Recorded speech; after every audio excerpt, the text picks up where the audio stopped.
ओम नमः सिद्धिभ्यः ओम नमः सिद्धिभ्यः ओम नमः सिद्धिभ्यः। मंगलमय मंगले करन वीतराग विज्ञान नमो तार जाते भई अरिहंतादि महान करे मंगल करे होमा ग्रंथ करने के काज जाते मिले समाज सब पावे निज पद राज। इस भवतरु का मूल जानौ मिथ्या भाव ताको कर निर्मूल अब करिए मोक्ष अभाव। मिथ्या भाव अभाव ते जो प्रगटे निज भाव सो जयवंत रहो सदा यही मोक्ष। मोक्ष मार्ग प्रकाशक दूसरा अधिकार वेदनीय कर्मोदय जन्य अवस्था। इस पर अपन चर्चा कर रहे थे। देखो क्या कहते हैं, तथा अघाती कर्मों में वेदनीय के उदय से शरीर में बाह्य सुख दुख के कारण उत्पन्न होते हैं।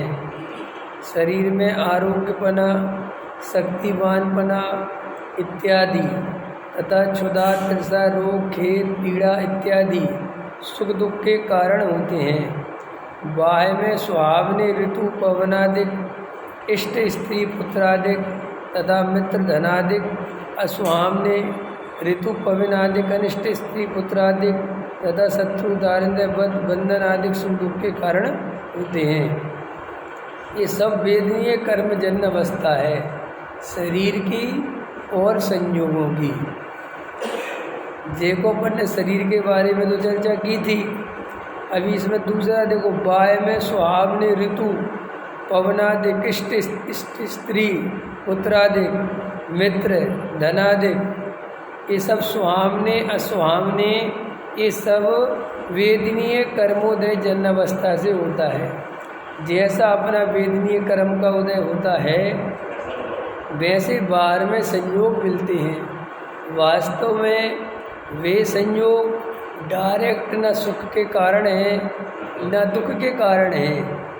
अपने अंदर जैसी मान्यता होती है और जैसी कसाय होती है वैसा सुख दुख अनुभव में आता है।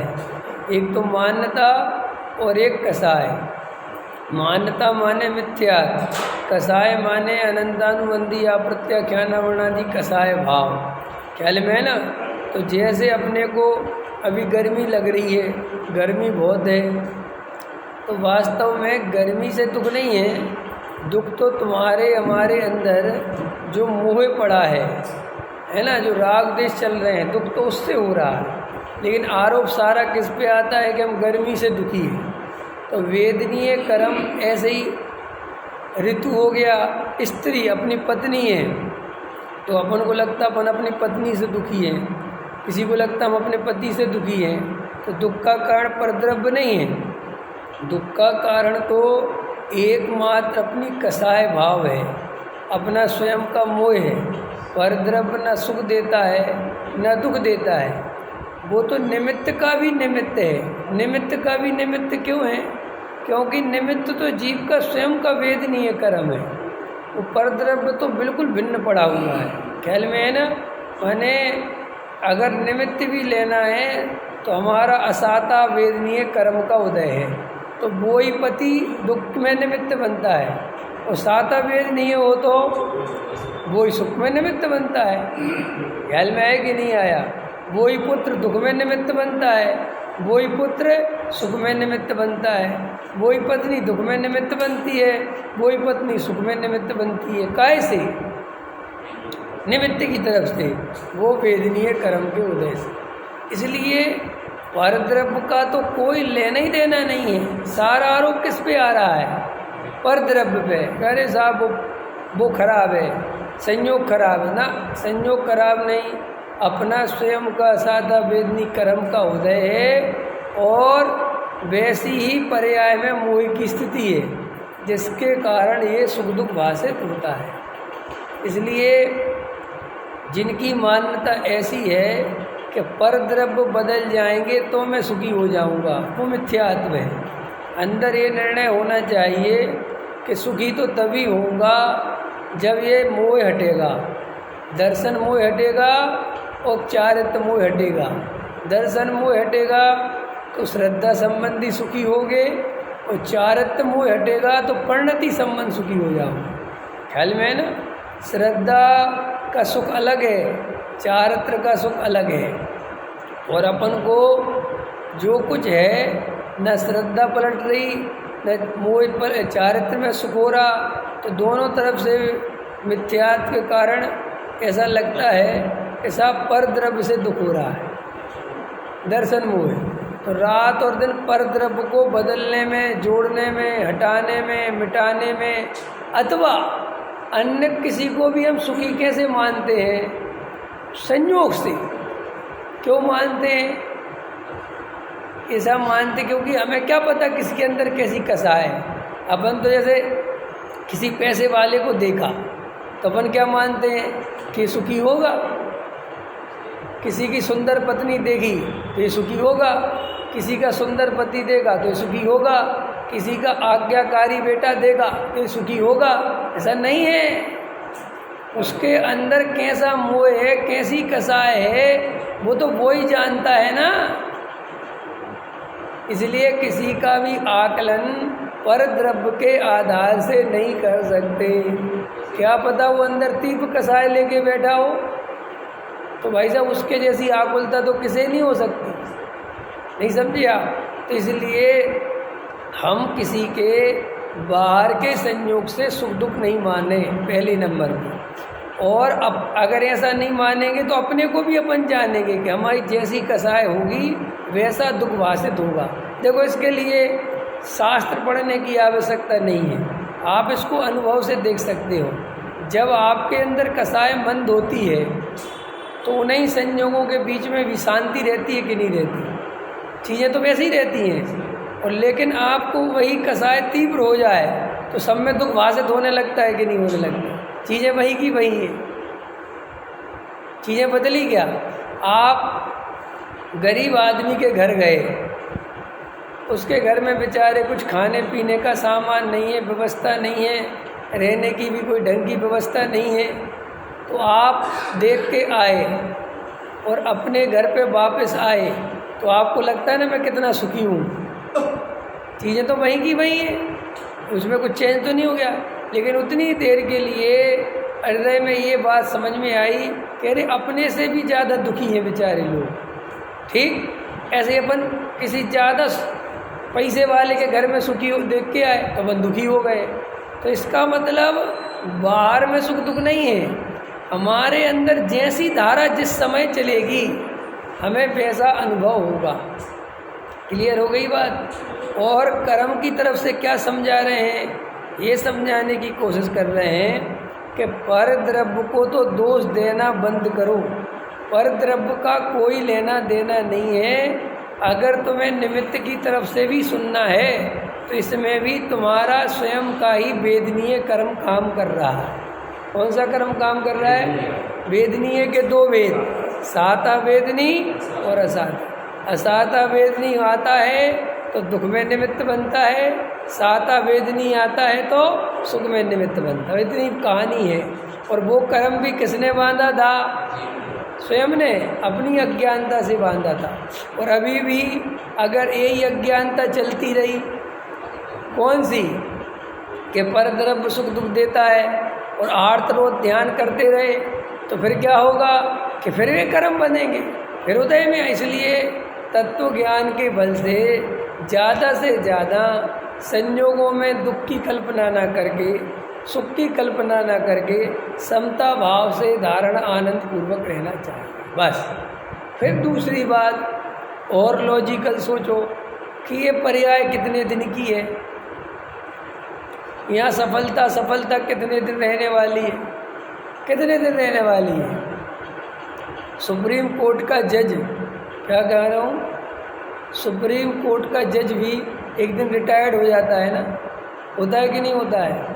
बड़े बड़े कलेक्टर, बड़े बड़े IPS ऑफिसर एक दिन रिटायर हो जाते कि नहीं हो जाते, और रिटायर होके बिल्कुल वहीं आ जाते हैं ना जहाँ से चले थे।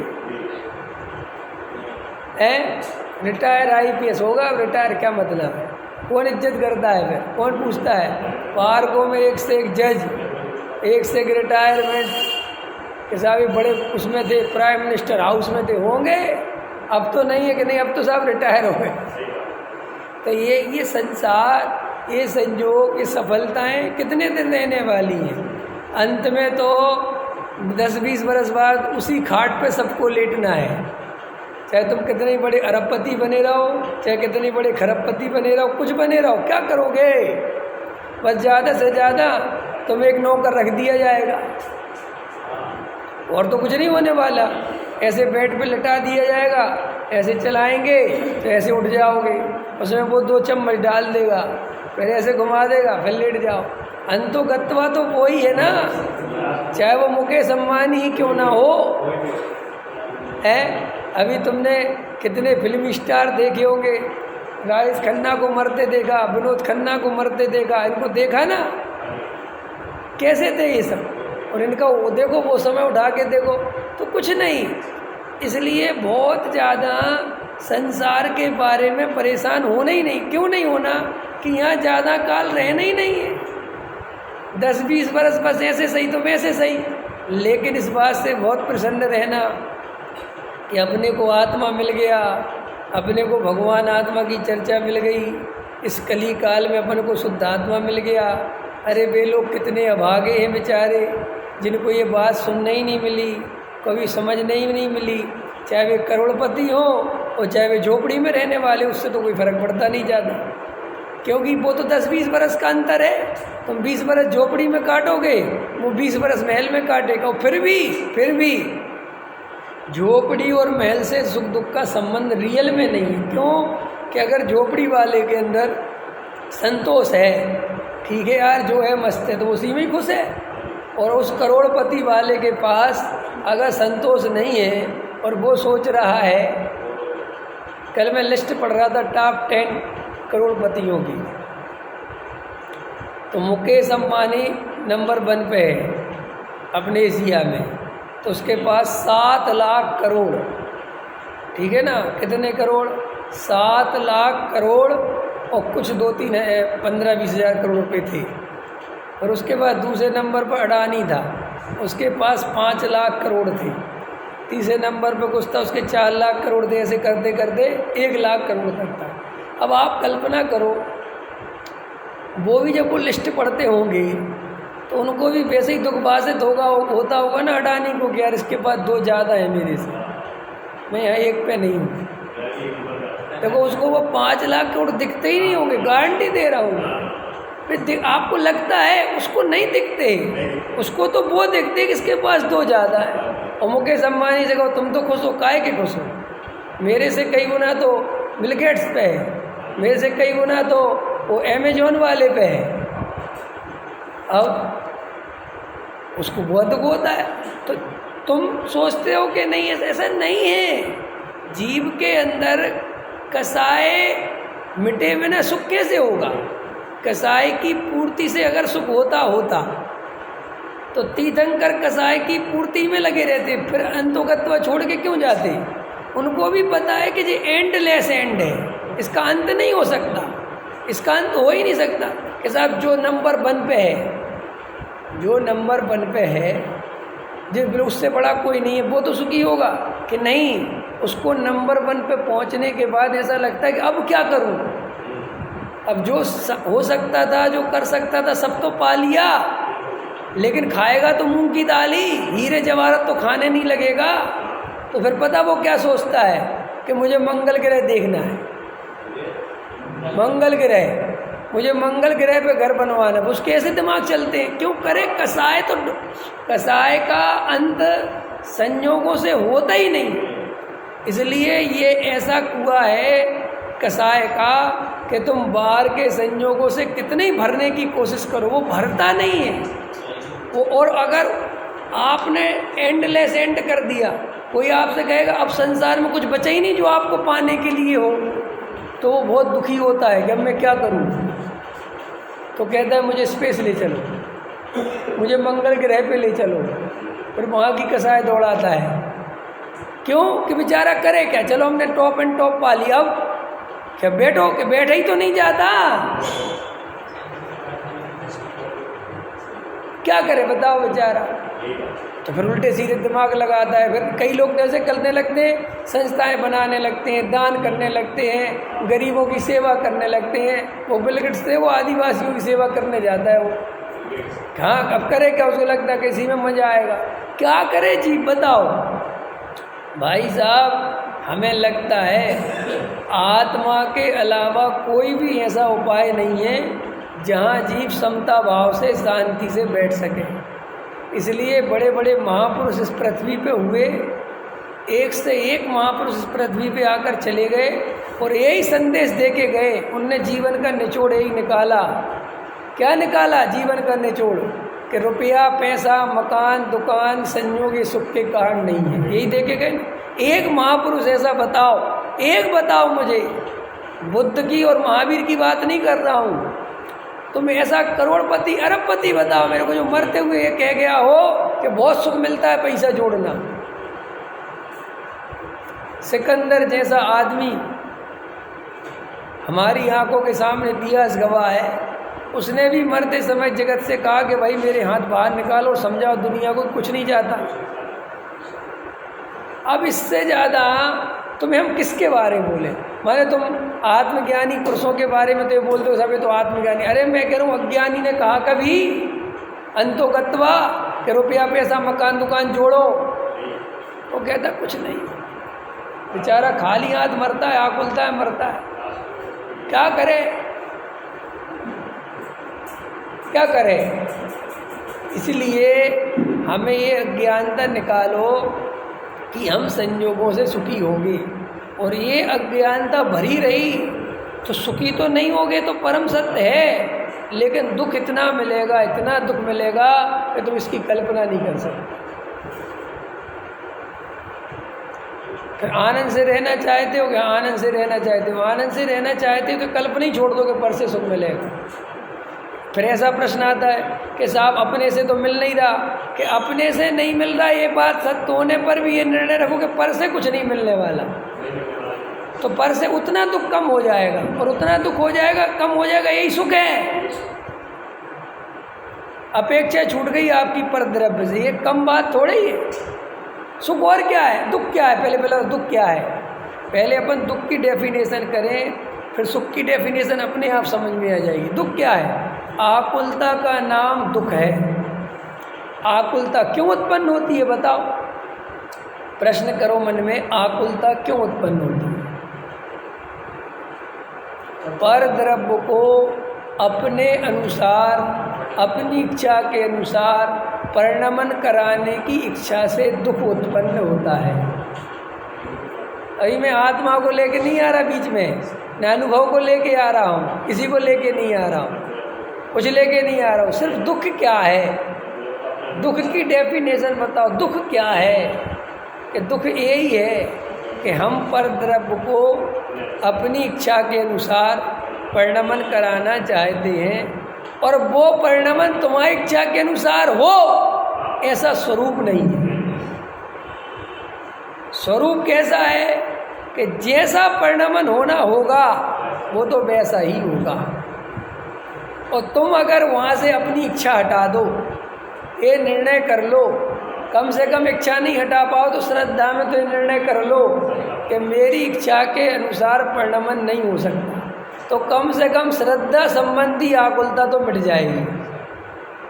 अब बचेगी चारित्र संबंधी आकुलता, तो वो भी धीरे धीरे तत्व ज्ञान के अभ्यास से जितना जितना अंदर अंदर प्रवेश होगा वो भी कसाय कमज़ोर पड़ती जाएगी तो वो भी मिट जाएगी। इतनी सरल बात है बस, और इससे ज़्यादा धर्म का कुछ है ही नहीं। यही तत्व है, यही धर्म है, यही सब कुछ है। ये सब बाकी सब व्यर्थ है और कुछ नहीं करना है तुम्हें। इतनी दो परिभाषाएं सीखो कि दुख किसे कहते हैं और सुख किसे कहते हैं। दुख कहते हैं आकुलता को और सुख कहते हैं निराकुल। बस देखो, मैंने आपसे कहा आधा घंटा शांति से बैठो, तो आप नहीं बैठ पाते हो, इसका मतलब दुख तो ये है कि हम बैठ ही नहीं पाते, हमें सुख भोगना आता ही नहीं। हमें कर्तृत्व आता है, करो करो करो, और वो कर्तृत्व क्यों आता है? क्योंकि हमें ऐसी मान्यता पड़ी है कि करने से सुखी होंगे। हमें ये समझ में नहीं आता कि करके कोई सुखी हुआ ही नहीं है। कौन हुआ बताओ? अभी आपको मैंने उदाहरण दे दिया, सुप्रीम कोर्ट के वकील। बताओ, बड़े बड़े वकील, बड़े बड़े जज बाबा रामदेव का शिविर अटेंड करते फिर रहे, एक से एक अमेरिका में एक से एक बड़ी बड़ी कंपनियों में बड़े बड़े पदों पर रहने वाले बाद में जो है शिविर अटेंड करते फिर रहे, योगा करते फिर रहे, ध्यान लगाते फिर रहे। क्यों? तुम इतने बड़े पदों पे रहे तो तुम्हें वहाँ सुख नहीं मिला? कह रहे साहब क्या सुख, अब खत्म हो गई कहानी। इसका मतलब इस संसार में कुछ दम ही नहीं है। अरविंद जी, इतने ही दौड़ लगाओ, इतने ही अरबपति बन जाओ, ये 10 बरस की जिंदगी और है बस। 60-62 के होते ही खत्म। फिर आपको पता, ऐसा लगेगा अब क्या करूं, कर लिया जो कर सकता था। हाँ बैठो, तुमने जो दिमाग लगाना था लगा लिया, अब क्या करेंगे? बैठो, अब टाइम काटने की सोचो कैसे कटेगा। यही तो संसार है, और क्या है? क्या इससे ज़्यादा संसार का स्वरूप? बुजुर्ग आदमी आपके पास भविष्य की बात करता है कभी? बुजुर्ग आदमी से अपन बात करो, वो भविष्य की बात करता है कभी? सुना कभी? वो कौन सी बातें करता है? सिर्फ भूतकाल की। क्यों? हाँ ऐसा था उस समय, ऐसा था ऐसा था। वो भविष्य की क्यों नहीं करता? क्योंकि उसका भविष्य खत्म हो गया। वो भविष्य की कुछ बात नहीं करेगा आपसे, भविष्य है ही नहीं उसके पास। अभी तुम अभी युवा लड़के से बात करो, वो कोई भूतकाल की बात नहीं करता। हमें ऐसा करना है, ऐसा करना है, ऐसा करना है, ऐसा करना है, ऐसा करना है। तो इसका अंत है ना, अपने सामने अंत है ना। हाँ, इसी का नाम मिथ्यात्व है कि जानते हुए भी, समझ में आने पर भी मान्यता नहीं बदलती। और मान्यता इसलिए ही नहीं बदलती कि तुम ऊपर जानते हो। तुम अंदर तो वही मानते रहते हो जो मान रहे हो, बस ये जानने के लिए जान लेते हो, कहने समझने के लिए समझ लेते हो। इसका पता हम कितना उपयोग कर रहे तत्व ज्ञान का। हम तत्व ज्ञान का इतना ज़्यादा उपयोग कर सकते हैं अपने जीवन में सुखी होने के लिए, लेकिन उसका 2% भी नहीं कर रहे। 98% तो हमने छोड़ रखा, उसका यूज ही नहीं कर रहे। 2%, और वो भी हम कब करते हैं? जब हमारे मन का काम नहीं होता, जब हमारे हाथ पैर चला के काम फैल हो जाता है, तो हम क्रमबद्ध पर्याय याद कर लेते हैं, तत्व ज्ञान याद कर लेते हैं, और शांति, अब चलो भैया जी ठीक है। ये तो तुमने उसका 2% यूज किया। ये नहीं कह रहा हूँ कि ये यूज नहीं, ये तो कर लिया, कर ही लिया, ठीक है। लेकिन अगर तुम पुण्य के उदय में सब जगह इसका यूज करते रहते तो तुम्हें पाप के उदय में दुख होता ही नहीं, क्योंकि पता है पाप का उदय और पुण्य का उदय बदलने वाला है, सदा काल चलने। अच्छा बताओ, ये शरीर कब तक निरोगी रहेगा? गारंटी है ना कि ये ज़्यादा दिन तक निरोगी नहीं रहेगा, रोग आएगा ही आएगा। क्यों? क्या इसमें क्या सोचना, मौत कब आएगी? साहब क्या पता? अरे क्या पता नहीं, पता है ना कि आएगी ही। इसमें क्या सोचना। आपको पता है, जिस आदमी को ये पक्का निर्णय हो जाए कि मैं 1 साल बाद मरने वाला हूँ या 6 महीने बाद मरने वाला हूँ, आप देखना उसकी कसाई कमज़ोर हो जाती सारी, ख़त्म हो। उससे को पैसा चाहिए, वो कहता बेकार है। उससे को बड़ा महल बना दे, कहता बेकार है। उससे को कुछ और दे दें, सब बेकार है। क्यों भैया सब बेकार क्यों लगने लगा? क्यों लगने लगा सब बेकार? क्योंकि ये समझ में आ गया कि अब तो जाना है। ये अभी नहीं समझ में आ सकता कि जाना है। जब कोई मौत ही घेरेगी तभी समझोगे क्या? अरे और मौत भी कितनी अनिश्चित है, इतनी ज़्यादा अनिश्चित है। ये तो निश्चित है कि आएगी, लेकिन कितनी अनिश्चित है, कब आ जाए बिल्कुल पता नहीं। तो इतनी अनिश्चितता के बीच में भी पर पदार्थों से निश्चिंत होने की कोशिश करें तो कितना ज्ञान है। बोलो, जिस मौत का ये पता नहीं कि 2 घंटे बाद ही चले जाएं, हैं? कितने लोग साइलेंट अटैक आता है और सोते हैं और उठते ही नहीं। देखे साइलेंट अटैक सुने कि नहीं?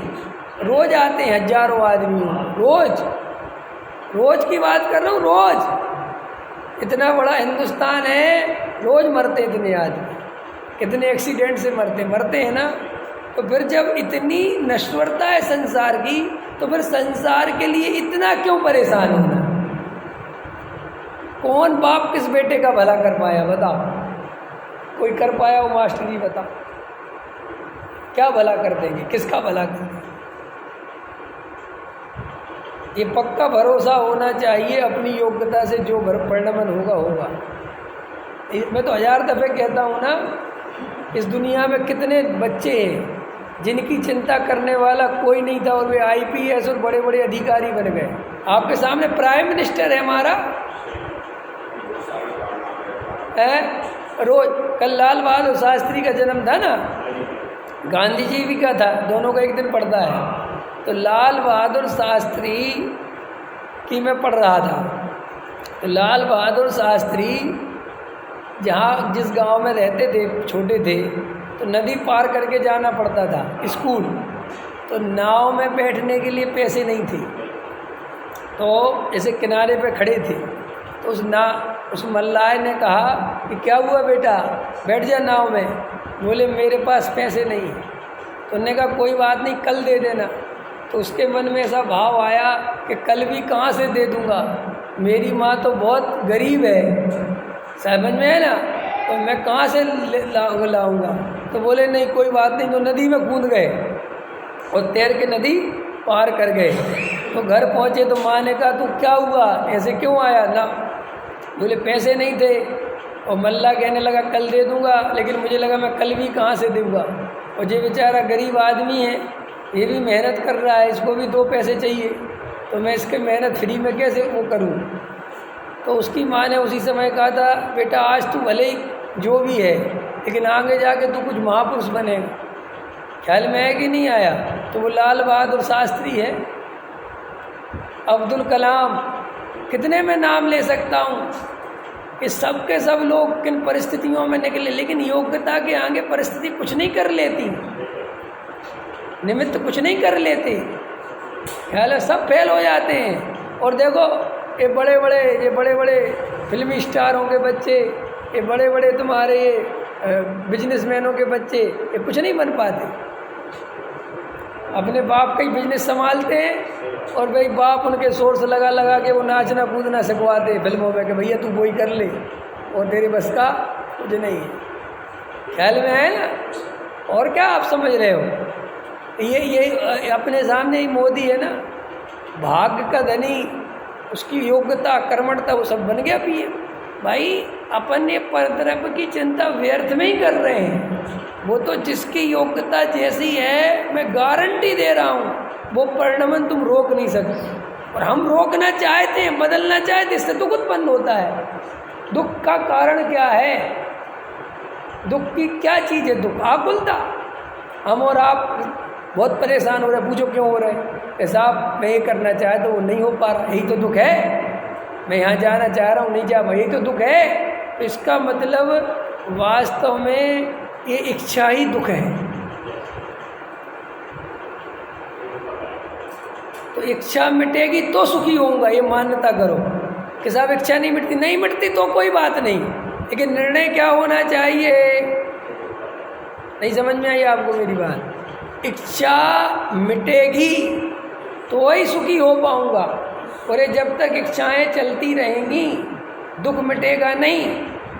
तो साहब इच्छा तो मिटती नहीं, कि कम से कम ये तो मिटा दो मान्यता कि इच्छा की पूर्ति से सुख होगा। ये तो कम से निर्णय कर लो, इच्छा की पूर्ति से कभी कोई सुख होने वाला, इच्छा मिटेगी तो दुख मिट जाए। ये श्रद्धा सम्यक दृष्टि के, सम्यक दृष्टि इच्छा की पूर्ति तो खूब करता है, लेकिन वो अंदर सम्यक दर्शन इच्छा की पूर्ति करना या नहीं करना इसका नाम नहीं है। सम्यक दर्शन इस बात का नाम है कि उसके अंदर ये मान्यता श्रद्धा क्लियर है कि इच्छा की पूर्ति से सदाकाल सुखी नहीं हो पाऊंगा। भाई इतना नाम सम्यक दर्शन है। इच्छा तो उसे भी पूरी है, महल बनाने की, युद्ध लड़ने की, घर गृहस्थी की, पत्नी की, सब इच्छाएं उसे, लेकिन अंदर मान्यता क्या है, निर्णय क्या है कि भाई ये सुखी होने का सम्यक उपाय, सम्यक उपाय नहीं है, शाश्वत उपाय नहीं है। क्षणिक सुख है, क्षणिक उपाय है। और वो ये भी जानता है कि ये उपाय भी जब तक अपने स्वरूप में रमना नहीं हो रहा है करना ही पड़ेगा। देखो कितनी क्लियरिटी है तत्व में, क्या देखते हम, और ऐसा हम लोक में नहीं करते क्या? आप और हम लोक में करते हैं कि नहीं करते बताओ? आप नहीं करते, करते हो ना आप प्राइवेट नौकरी करते हो, ऐसे होते हैं ना जैन साहब, मास्टर जी आपने सरकारी नौकरी करी, तो सरकारी नौकरी डायरेक्ट नहीं लगती एकदम से, तो पहले आदमी प्राइवेट नौकरी करता है, पढ़ते रहते ना, पर अब MBA BA कर लिया, ये कर लिया, अब नौकरी तो एकदम से नहीं मिल रही, तो कई बच्चे क्या करते हैं, स्कूल में प्राइवेट पढ़ाने लगते हैं, कोई प्राइवेट जॉब करने लगते हैं। करते कि नहीं करते? लेकिन अंदर श्रद्धा क्या रखते हैं कि भाई ये परमानेंट नहीं करनी, ये ज़्यादा दिन तक नहीं चलानी, असली तो सरकारी नौकरी की तलाश रखनी है। और ऐसे भी तो बच्चे होते कि नहीं मिलती सरकारी नौकरी तो बेचारे प्राइवेट ज़िंदगी भर का करनी पड़ जाए, लेकिन फिर भी अंदर उसमें सरकारी जैसा सुख नहीं मानते, ठीक है ना। और देखो सरकारी नौकरी मिलते ही प्राइवेट नौकरी छोड़नी पड़ती है कि छूट जाती तुरंत? फिर वो मालिक जैसे सरकारी कॉलिंग आ गई ना आपके पास, लेटर आ जाता है, क्या होता है जो भी आता है, कॉल आ गई, ज्वाइनिंग आ गई, फिर वो प्राइवेट वाला फ़ोन करता है, अरे ठीक है साहब छोड़ो, खत्म। अब देखो उससे बात करने का रंग ही बदल जाता है, अब कुछ नहीं पड़ी, अब तुम सरकार में लग। वो अगर एक कह दे कि मेरी सरकारी लग गई तो वो मालिक भी ढीला पड़ जाता है कि अब क्या आएगा जी, जिसकी सरकारी लग गई अब वो क्या आएगा। क्लियर हो गई बात? इसलिए हम सब शांति से इसका गहराई से विचार करें कि भाई पूरब का वेदनीय कर्म एक बात है ना, और वर्तमान की संयोगों की अपनी योग्यता और अपनी भी पर्यायगत योग्यता, ये सब इन सब से बस चीज़ें चल रही हैं। अपने को ज़्यादा करता धरता बन के, ज़्यादा आकुलता करके कुछ मिलने वाला नहीं है। ऐसा जो जीव निर्णय करते हैं वे आनंद से जीवन निकालें, और कोई उपाय नहीं है, और तुम्हें जितना उपाय लगता हो वो करते रहो। ये हर चीज़ में लगा लेना तुम, हर चीज़ में। त्याग व्रत संयम भी वही त्याग व्रत संयम कहलाता है जिसमें आनंद बढ़े। जिस संयम में दुख बढ़े, उदासी बढ़े, दुख बढ़े और भोगी जीवों से द्वेष बढ़े, समझ लेना वो संयम नहीं है, वो दमन है, कसाय का दबाना है, वो अंदर घुटी हुई कसाय है, पकड़ में आ गई। इसलिए त्याग व्रत संयम तो वो ही सार्थक है जिसको करके आनंद आवे। उपवास उसका ज़्यादा अच्छा है जो नहीं कर, जिसने भोजन किया है वो उससे भी ज़्यादा आनंद में दिखे। कौन? उपवास वाला। तब उपवास का फल है।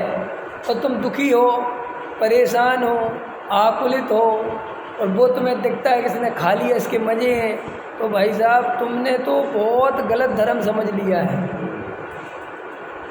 ख्याल में है ना? तुम अभी समझे ही नहीं कुछ। धर्म जहाँ धर्म से ही आकुलता बढ़ने लगे, समझ लेना ये धर्म हो ही नहीं सकता। हाँ, पूजा में आनंद आए तो पूजा है, पूजा भार लगे तो वो बेकार है। स्वाध्याय में आनंद आए तो स्वाध्याय है, स्वाध्याय भार लगे, बोझा लगे, जबरदस्ती लगे तो वो तो अधर्म है। पकड़ में आई बात? ऐसे ही सब में लगा लेना। सहजानंद